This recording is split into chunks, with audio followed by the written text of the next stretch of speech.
Chers amis, bonjour, nous sommes le 24 septembre 2025. Pour moi, c'est le 25 parce que je suis en Asie, comme vous le savez, et j'ai le plaisir de retrouver Johanna Morel aujourd'hui. Bonjour Johanna, comment allez-vous?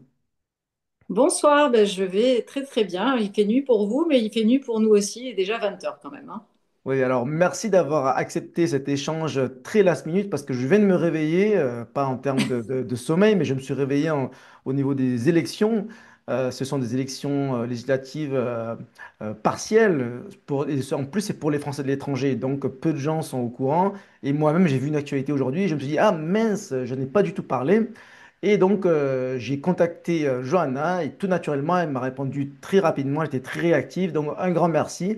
Et j'ai trois petites questions à poser. Puis aussi, le but, c'est de faire connaissance, montrer la proximité des candidats avec de nos compatriotes français d'étranger. Donc, on va parler de tout ça. OK, Johanna? Bien sûr. Alors, pour commencer, est-ce que vous pouvez vous présenter, puisque beaucoup n'ont pas entendu parler de vous, surtout en Asie, mais bon, là, on va s'adresser à tout le monde, y compris dans la cinquième circonscription. Comment est-ce qu'on peut vous présenter et qu'est-ce qui vous différencie plus spécifiquement des candidats Reconquête? Bien, écoutez, donc je suis Joanne Morel. Je suis la candidate, en effet, sur la cinquième circonscription des Français de l'étranger, dont j'ai la charge déjà depuis 2023. Donc, ce n'est pas nouveau. C'est une circonscription que je connais bien également, puisque j'y ai vécu avec mes enfants pendant plus de 5 ans. J'en avais déjà parlé. Je parle portugais, je parle anglais, et j'ai un pied à l'étranger de façon régulière et de par ma famille. J'ai ma sœur qui vit également au Japon, donc j'ai toujours un pied à l'étranger et l'expatriation à proprement parler ou être résident. J'ai vécu aussi au Maroc. C'est un milieu que je côtoie au quotidien, que je connais bien, et il se trouve que cette circonscription encore mieux que les autres. Alors, Voilà. Donc le vous n'êtes pas Rassemblement la comptable national, du siège qui a été naturellement, parachuté. comment?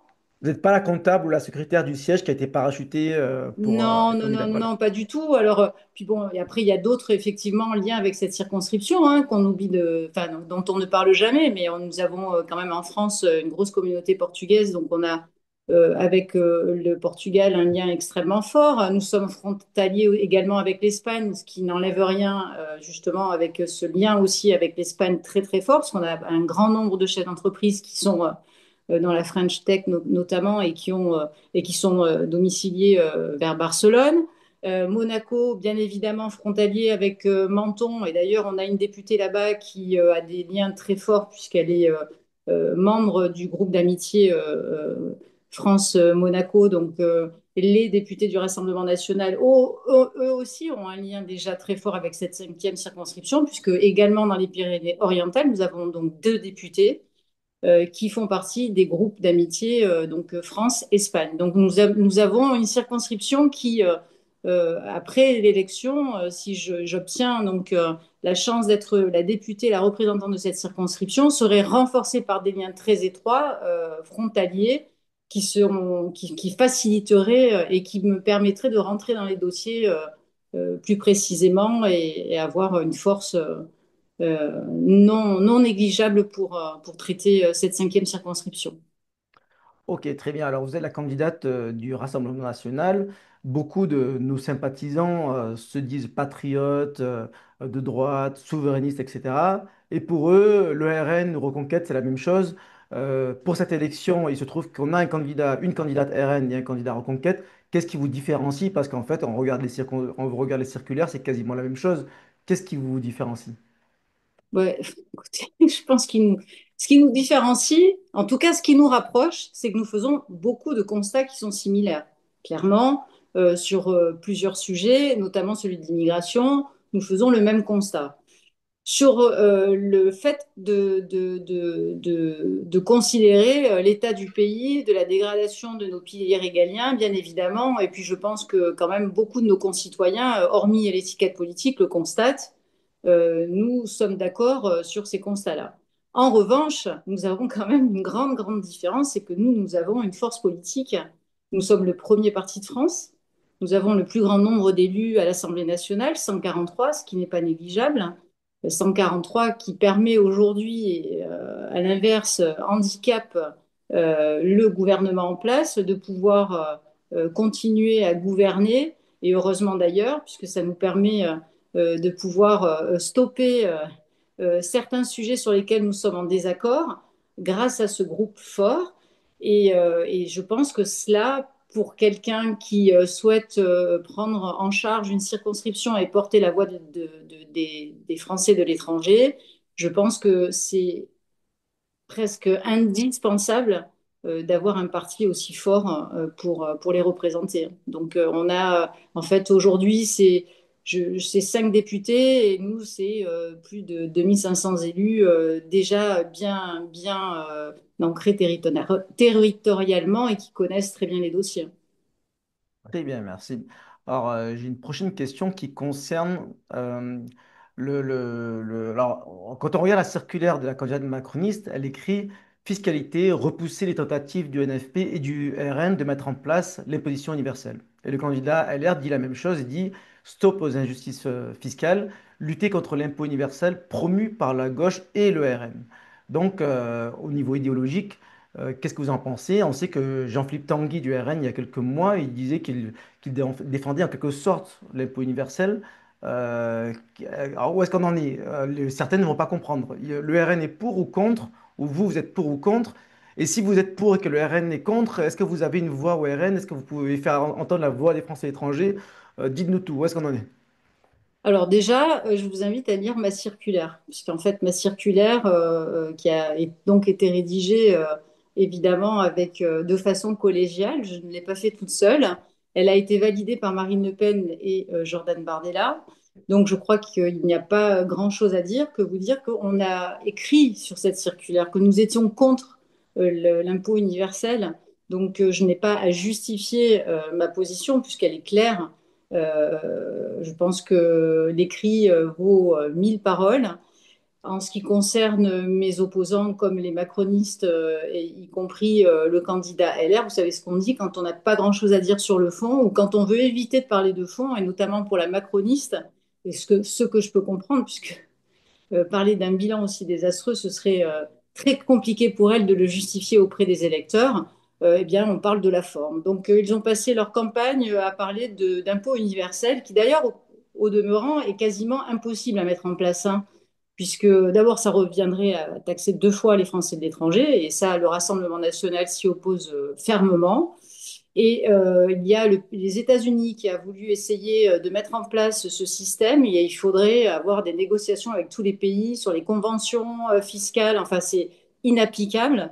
Donc, ce sont des postures politiques politiciennes pour des partis qui n'ont pas grand-chose à dire et qui, pour d'autres, préfèrent éviter de parler de leur propre bilan. Bon, c'est des méthodes politiques politiciennes. Moi, je préfère qu'on parle de vrais sujets. En tout cas, voilà, pour être très très clair, et je m'engage au nom de mon parti, hein, le Rassemblement national, nous sommes totalement contre l'impôt universel. Voilà. Alors, si vous êtes contre, pourquoi Jean-Philippe Tanguy a dit qu'il défendait une forme d'impôt par la nationalité? Est-ce que Mais c'était un alors, cas à part? C'était une mais boutade? Jean-Philippe Tanguy, on lui a sorti des propos qu'il a tenus sur la fiscalité qui n'avaient rien à voir avec l'impôt universel. Jusqu'à preuve du contraire, il n'y a jamais eu la moindre proposition de loi en ce sens. En fait, pour moi, c'est même pas un sujet Bon, ce sont des propos de... sortis de leur contexte, en quelque sorte. Exactement, tout à fait. Ok, très bien. Donc, dernière question. Alors, il y a le candidat LR qui a écrit dans sa circulaire la droite de conviction.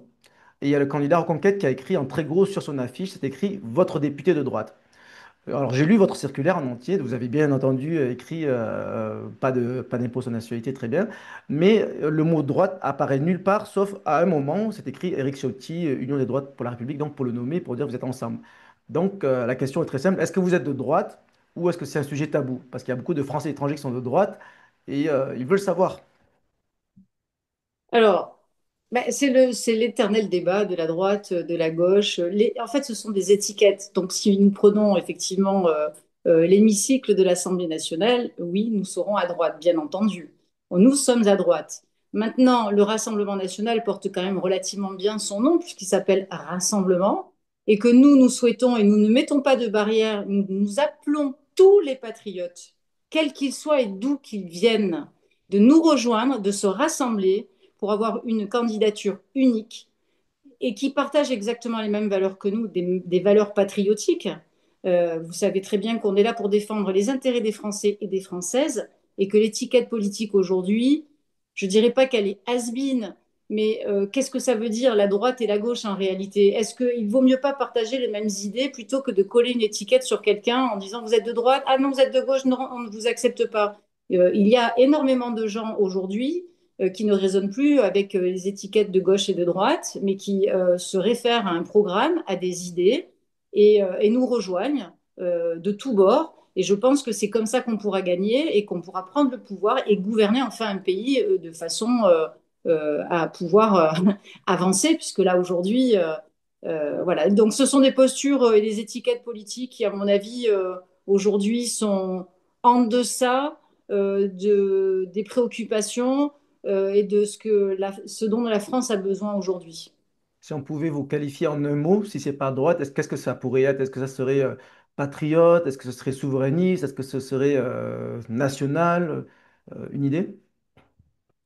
Patriote, c'est bien déjà, patriote. C'est pas un gros mot d'être patriote. C'est pas un gros mot d'aimer la France. C'est pas un gros mot de mettre son drapeau français, de le mettre sur son balcon et d'être français, c'est pas un gros mot. Voilà. Si les gens aiment la France et si les Français aujourd'hui sentent que, ben, oui, ils ont envie de venir avec nous, nous rejoindre pour pouvoir justement améliorer un petit peu, enfin un petit peu, même beaucoup, prendre de vraies résolutions et de vrais choix pour que la France aujourd'hui puisse redémarrer dans de bonnes conditions, eh bien, écoutez, oui, patriote, je pense que c'est peut-être le mot qui qualifie le mieux ce rassemblement que l'on souhaite avoir aujourd'hui pour les prochaines présidentielles en 2027.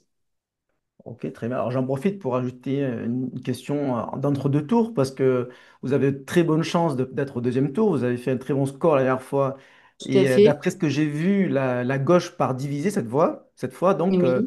on peut anticiper un probable second tour entre vous et la candidate macroniste. Est-ce que vous êtes optimiste? Qu'est-ce que vous dites à tous les électeurs? Surtout, voilà, je ne sais pas si on aura le temps de se revoir entre les deux tours. Un message à faire passer? Ben, écoutez, j'ai envie de leur dire, si vous aimez la France, que vous êtes patriotes et que vous voulez nous rejoindre, vous êtes les bienvenus. Je veux aussi les remercier puisque j'ai fait quand même tout le tour de la circonscription. Ils se sont déplacés. C'est pas facile d'organiser à l'étranger comme ça au pied levé puisque quand même, je spécifie que encore une fois sur cette élection, nous sommes sur une élection très courte. Que début août, il a fallu organiser tout un programme pour pouvoir aller au plus près de nos électeurs. Sur cette élection, quelque chose qui m'a beaucoup marqué, c'est le nombre de messages de soutien, même d'espoir en ma candidature que j'ai reçue.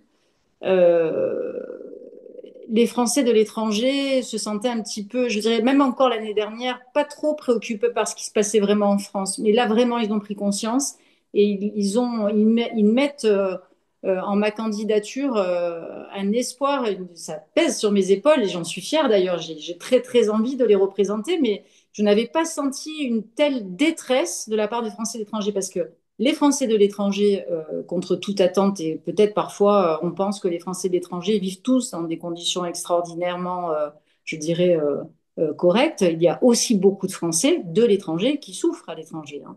Les conditions de vie, les conditions, le pouvoir d'achat des Français de l'étranger a aussi, lui aussi, baissé pour des tas de raisons économiques, tout simplement, mais il y a aussi parce que les frais ont énormément augmenté. Donc, il y a beaucoup de similitudes avec le pouvoir d'achat des Français de l'étranger et les Français, et puis aussi parce que dans les Français d'étranger qui aujourd'hui votent pour moi, il y en a certains qui retourneront en France peut-être dans 2 ans, dans 3 ans. De toute façon, Français un jour, Français toujours. Donc oui, les Français aujourd'hui sont bien plus préoccupés. Et puis je crois que Marine Le Pen et Jordan Bardella ont su montrer, et les élections précédentes, que nous étions maintenant un parti prêt à gouverner. Ils sont prêts à nous faire confiance. Et donc, voilà, je pense qu'on risque d'avoir de très belles surprises dimanche. Et donc, je rassure ceux qui m'envoient des messages en me disant, vous n'êtes pas passé à tel endroit, tel endroit. Alors, c'est difficile d'être partout sur la circonscription, mais je ferai des étapes un peu partout, le plus que je pourrai dans les 15 jours qui vont suivre pour le deuxième tour. Et surtout, je leur dis, je leur redis, je suis joignable, ils ont mon téléphone, ils ont mon WhatsApp, ils ont mon mail, je réponds. Je pense qu'il n'y a pas une seule personne à qui j'ai pas répondu sur cette circonscription, et Dieu sait s'il y en a. Et puis, il y en a d'autres qui me connaissent, puisque ça fait déjà 3 ans que je m'en occupe. Donc, je leur dis, soyez patients, j'arrive. Voilà. Merci beaucoup, Johanna, et bonne Mais avec campagne. plaisir. Bonne fin de campagne. Avec plaisir. À très vite. À très vite. Merci.